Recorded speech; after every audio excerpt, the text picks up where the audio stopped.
And that really explains, I believe, the Republican hyperventilating about Obama's a socialist. Obama's not a socialist, but the Republicans are like in hysterics about any little thing that's going on because their way of thinking is being trumped.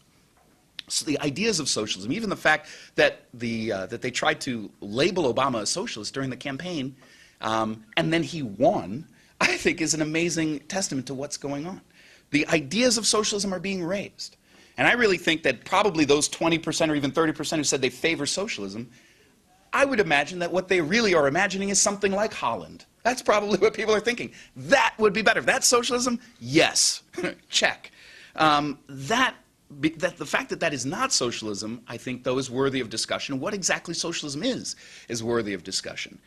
And so I want to say three things. I want to talk about what Marx had to say, what the founders of the socialist movement had to say about capitalism, how they identified capitalism's dynamics and its flaws.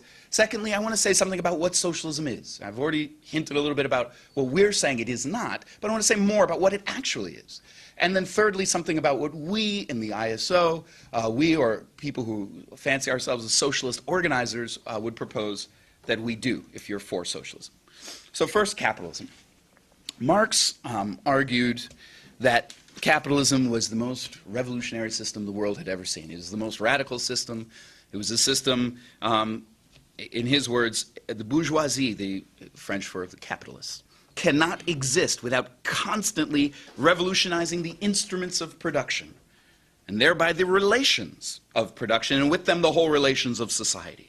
All fixed, fast, frozen relations with their train of ancient and venerable prejudices and opinions are swept away. All that is solid melts into air. All that is holy is profane. It's a world of constant disturbance.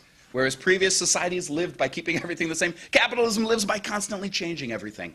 You know, you buy the iPhone and the next thing you know, it's outdated. You have to get the 3G.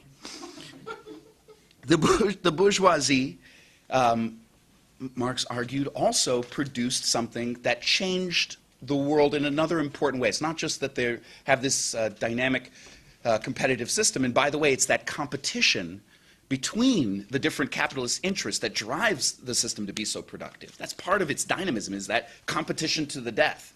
But Marx argued that, look, that productive system, gathering people to work together in large numbers as wage laborers, which was brand new in world history, that productive system had, in a relatively short period of time, produced a wealth that just far surpassed anything that previous societies had seen. During its scarce rule of just 100 years by the time Marx is writing, has created more massive and more colossal productive forces than all preceding generations together. Subjection of nature's forces to man, machinery, application of chemistry to industry and agriculture, and you just go on and on. The conjuring of whole populations out of the ground. What earlier century had even a presentiment that such productive forces slumbered in the lap of social labor? And in a way, you could say, it sounds like Marx is almost praising capitalism. He's marveling at its wonders and its productive capacity, at its innovation. Marx is marveling at these things. So what's the problem? What's the catch? Well, Marx argued that there's a flaw to this system, not a I don't want to say a policy flaw or a personality flaw, nothing that's superficial. Marx argues a fairly central flaw, bless you, a fairly central flaw to the system, and that is that all of that relentless productive energy is actually unplanned. That is, no one is really in control of it. It's a competitive system that nobody organizes. It's not controlled by anyone. It feels to even the biggest competitor as an external coercion on them. Bill Gates is not the master of the system. The system, he has competitors constantly breathing down his neck, and so he feels the laws of capitalism as a kind of external coercion on him. It's a system that no humans, it's systems humans created, but a system that no humans actually control, strangely. Marx has this wonderful kind of poetic way of putting it. He says it's like a magician, or a sorcerer, if you will. Here's how he said it.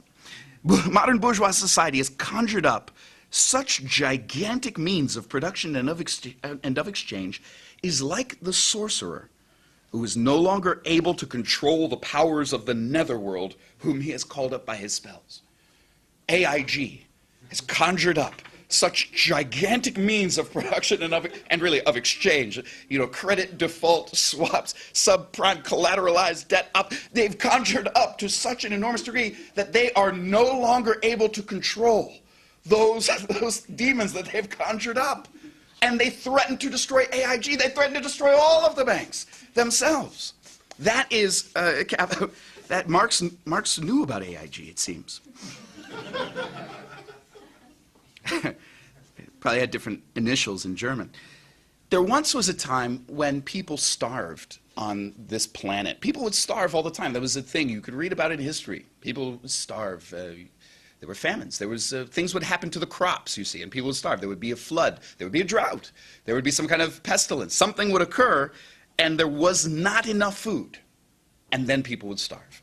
And Marx observed that there is a curious situation, a new situation that arises uniquely under capitalism. That is that now we have a situation where people go without. People starve in a circumstance of extreme abundance. And in fact, it's because of that abundance that people starve. Try to get your head around that for a second. He says, in these crises, there breaks out, he's talking about the periodic capitalist crises, there breaks out an epidemic that in all earlier epochs would have seemed an absurdity. The epidemic of overproduction. Society suddenly finds itself put back into a state of momentary barbarism. It appears as if a famine, a universal war of devastation, had cut off the supply of every means of subsistence. Industry and commerce seem to be destroyed. And why? Because there's too much civilization, too much means of subsistence, too much industry, too much commerce. And to what do we owe the honor of our current economic malaise? Too many houses, too many subprime mortgages, not too many houses to house people, not too many houses for the homeless, but too many houses to sell on the market, the proliferation of too many subprime mortgages for the industry to become profitable, and so there's a glut and now a crisis. I was reading an article, you know, Tim Geithner writes in today's New York Times that, you know, the situation that Obama faced was the recession, the damaged financial system, credit had dried up, forcing businesses to lay off workers and defer investments. People were finding it difficult to borrow and pay for college, blah, blah, blah, blah. And so their main thing was they have to restore the banks, you see. You have to restore. I think Tim Geithner's got it all wrong. I think really it's not just a question of the banks, it's a question of the productive capacities of the system itself.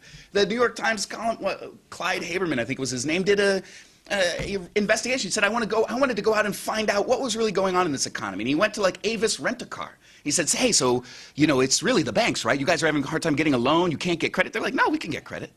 We just got too many cars. We got lots and lots and lots and lots of cars. We have too much inventory, and we have to get rid of it somehow.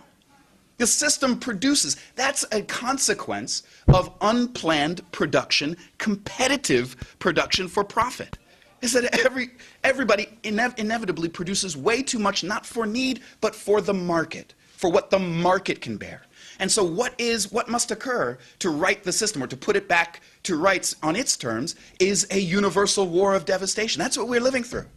We're living through a universal war of devastation. By the way, I just found out yesterday that I'm likely to be what we call in New York City excessed from my school due to budget cuts.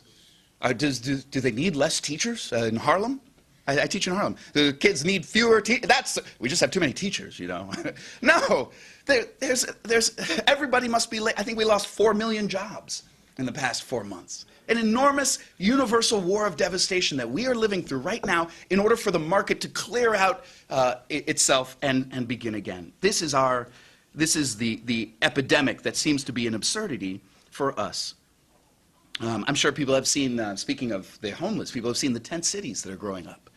Places like California, people living in tents who work. People going to work every day from their tent and then coming back, as if we didn't have enough houses. Actually, we have plenty of houses. We could house everybody. That would be quite easily done. Problem is, not everybody can afford to pay, and so the market cannot bear. Anyway, you understand what I'm saying. We could talk about it more. And so Marx argued that the system has a fundamental flaw built into it, and that capitalism in that way is doomed never to really produce for human need. It always produces for profit. It always goes into a crisis, and it always seeks to make us pay for these crises with the devastation that they must do to get the market back to zero. Well, if that's capitalism, then what is socialism? What's to replace that? What's a better way of organizing things?